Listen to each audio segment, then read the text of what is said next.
Més de 7.000 persones han omplert la plaça de Baus de València per assistir a la presentació del segon treball de la Fúmiga, Fotosíntesi, un concert amb les entrades esgotades i que pròximament podran veure ací, en la televisió d'Apunt.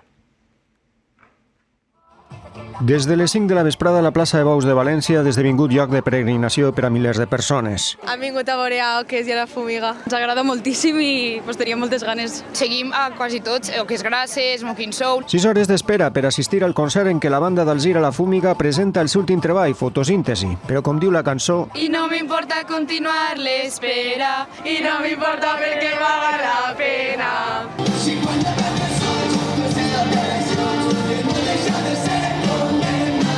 Fotosíntesi parla un poc d'un procés, tant personal com de grup, inclús de la pròpia societat, no?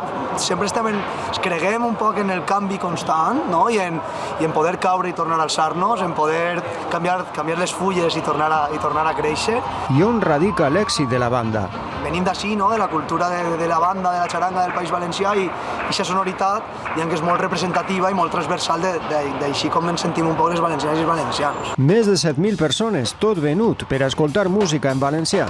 Més que un concert, és un acte de reivindicació del que som, no? De la nostra música, de la nostra cultura, de la nostra llengua. 12 components, amics de tota la vida, que abandonen per unes hores la seva professió per a pujar a un escenari. El dilluns a les 6 del matí entrem a currar a les fàbriques, a les classes on donem classe.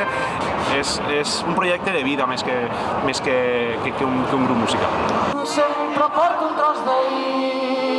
Oques Grasses i el seu treball a tope amb la vida era altre al·licient d'un concert que quedarà en la retina i els mòbils dels que anit a ompliren la plaça.